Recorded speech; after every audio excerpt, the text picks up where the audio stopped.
Welcome back, everyone. Now we are going to kick off our show with the usual daily inspiration today with Tony Subramony. Welcome. Thank you.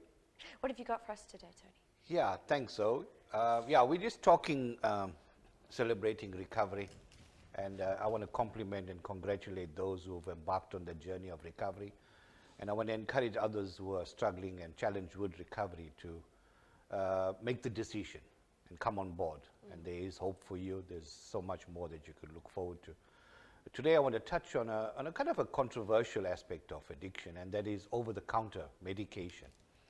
Now, it's medication when it's intended for the purpose it's prescribed for. It becomes a drug eventually when it is not used for the condition that it was originally prescribed for. And what's happening is that it's a kind of secret addiction.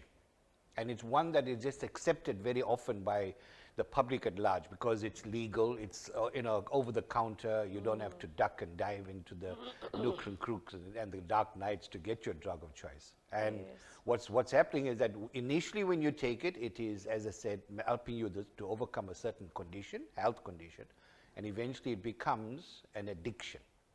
And that's something that I want to encourage people to start looking at very, very seriously. How long have you been on the medication? Has it been reviewed? Has that increased, the dosage has been increased over time?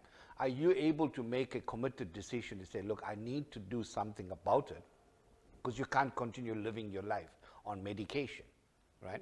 And there's always an opportunity to actually cut down or even give up the kind of medication that people are on as well too. Now I say controversial because I'm not in any way insinuating anything about the professionals that prescribe the medication, that we need to be very, very clear. Because as I said at the beginning, it serves a purpose, but eventually it becomes a dependency. Someone recently said that we're going to medicate human experience out of a human experience. And that's scary because last year alone, there were 18 million people worldwide that were addicted to, in America, that were addicted to prescriptive drugs. That's insane. And that's from an age of 12 years old. Wow. 12 years and above. But I can imagine with it being prescribed, it comes with so many challenges because it's harder for people to even accept that there's a problem because the doctor said I could take it. I've got that backache or I've got that migraine. So it comes with so many challenges, just more so the traditional drug use to getting people to actually accept that this is a problem. For sure. And I fully acknowledge that it does become a challenge in that sense. But as I said, one needs to take cognizance of the fact that, am I addicted? Is it something I'm using over a period of time? Is it really serving a purpose? Is it still, helping with the condition that I originally was suffering from or challenged with? And that's where the questions come in. So it's important to have a very, very serious look at how long you've been on it and what purpose is it serving as well. Now, there's ways of actually overcoming it, and one of the ways is when you look at acu-detox, which I perform. And acu-detox is auricular acupuncture. Right? And that's where I work with your psychiatrist or the specialist that's actually been prescribing the medication and gradually help you to cut down and eventually get to a place where you're no longer dependent on the medication. So it is something that is possible to overcome, but it's something also we need to look at very, very seriously. Because it's a prescription that you hand over, you get your medication and you think it's legal, so it's okay. But the reality about it is it's not okay. The other thing is that what kind of quality life are we living when we're basically on medication for so many hours in the day? Yes. Some of them are taking it every day. I worked with a 32-year-old youngster who was on 14 tablets a day. That's 3 times a day, 14 tablets. And that's crazy insane stuff. So I'm actually coming in where I'm saying that when one looks at it and is becoming concerned about how long you've been on it and what effect it's having, and are you now being prescribed other medication to counteract and help you with conditions that you didn't expect, then it is cause for concern. Now, something I'm curious about before we finish up is that from what little I know is you can get kind of the same painkillers, for example, that aren't addictive.